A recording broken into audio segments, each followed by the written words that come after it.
Daughter proven bulls या फिर genomic bulls, दोनों में से बेस्ट क्या है? हर एक डेयरी फार्मर जब भी कोई बुल सिलेक्शन करता है ना, तो उनको ये परेशानी रहती है कि हम जीनोमिक्स बुल की सिलेक्शन करें कि डॉटर प्रूवन बुल्स की सिलेक्शन करें, ताकि हम जल्दी से अपनी जो ब्रीड इंप्रूवमेंट है उसको कर सकें। आज की वीडियो आपके लिए बहुत ज़्यादा ज़रूरी होने वाली है, तो कृपया करके वीडियो को एंड तक ज़रूर देख लीजिएगा। वीडियो स्पेशली हिंदी में आ रही है क्योंकि ये जो टॉपिक है ये आपको यूट्यूब पे आम तौर पे मुझे नहीं लगता ये किसी ने भी बताया होगा कि डॉटर प्रूवन बुल्स बेस्ट होते हैं कि जीनोमिक बुल्स। सबसे पहले आपको पता होना चाहिए कि डॉटर प्रूवन बुल्स और जीनोमिक बुल्स में फर्क क्या होता है।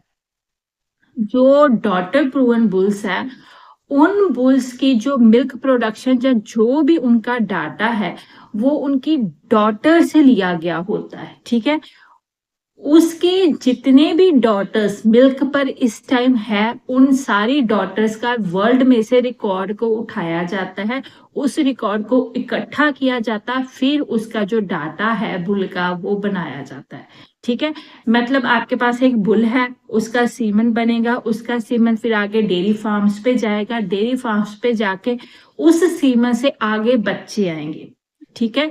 उस सीमन के आगे जो बच्चे आएंगे, बच्चे जब तैयार होंगे, जब मिल्क के ऊपर आएंगे, फिर उनकी प्रोडक्शन कैसी है, उनकी हेल्थ कैसी है, उनके जेनेटिक्स कैसे है, इन सब बातों का रिकॉर्ड लिया जाता है।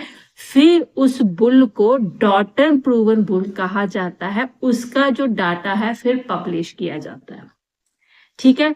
ये एक बहुत ही लंबा चौड़ा प्रोसीजर होता है, 4 से 5 साल का, क्योंकि पहले एक बुल मेच्योर होगा, फिर उसकी सीमन बनेगा, सीमन से फिर उसके बच्चे आएंगे, बच्चे डॉटर्स मिल्क पे आएगी, फिर रिकॉर्ड पब्लिश होगा, ठीक है।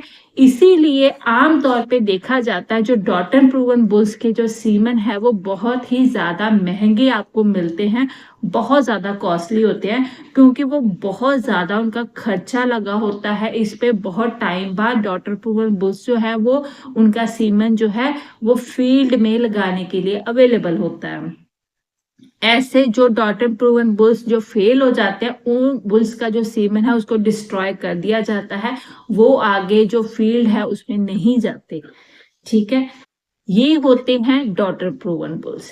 जीनोमिक बुल्स, जीनोमिक बुल्स का क्या होता है कि मान लो आज आपके पास एक दिन का काफ है, मेल काफ है, उसको भी आप उसका डीएनए निकाल के उसका डीएनए आप चेक करा सकते हो, ठीक है। उसका डीएनए चेक होता है, उस काफ के डीएनए के ऊपर उसका आगे जेनेटिक्स तैयार होती है कि इस काफ से जब ये मैच्योर होगा, जब इसका सीमन फील्ड में जाएगा, तो इसकी जो बच्चे आएंगे वो कैसा प्रोडक्शन दे सकते हैं, ठीक है। आप दोनों में फर्क समझ लीजिएगा। डॉटर प्रूवन बुल्स में जो सीमन होता है वो ऑलरेडी प्रोडक्शन पे उनके बच्चे होते हैं। जो जीनोमिक बुल्स होते हैं उनका सीमन सस्ता होता है, पर ये होता है कि उसमें जो बुल है उसका डीएनए आप बहुत जल्दी लेके उसमें जो गुण है आप उनके ऊपर बेट लगा सकते हैं, उनके आगे बच्चों के ऊपर आप रिलायबल कर सकते हैं कि इसके बच्चे इतनी प्रोडक्शन देने वाले हैं। अब दोनों में से बेहतर कौन है, ठीक है।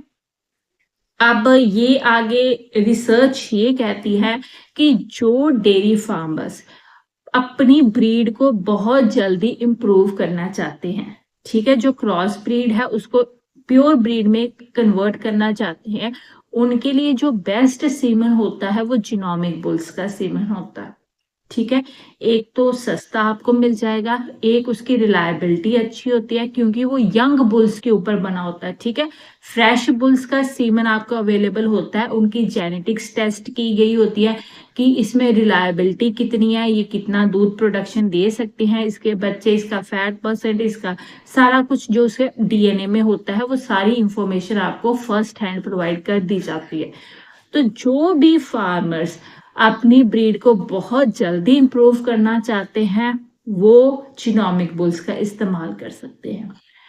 जिनके पास ऑलरेडी बहुत अच्छी ब्रीड है, ठीक है, पहले से वो प्योर ब्रीड रखकर बैठे हुए हैं अपनी फार्म के ऊपर, उनका बजट भी अच्छा है, फिर वो डॉटन प्रूवन बुल्स के साथ काम कर सकते हैं। ठीक है, क्योंकि जो डॉटन प्रूवन बुल्स है उनका जो डाटा है वो 100% आप रिलायबिलिटी लेके चलते हैं, क्योंकि उसकी डॉटर्स जो हैं वो ऑलरेडी मिल्किंग के ऊपर है, ऑलरेडी फीड में काम कर रही है। तो ये सारी बातें थी जीनोमिक बुल और डॉटन प्रूवन बुल्स के बारे में। इसके बारे में अगर आप और कोई जानकारी चाहते हैं तो नीचे कमेंट सेक्शन में आप जरूर बताइएगा। हम आपको मिलेंगे अगली वीडियो में, तब तक के लिए आप हमारा चैनल और इस वीडियो को लाइक जरूर कीजिएगा। Thank you.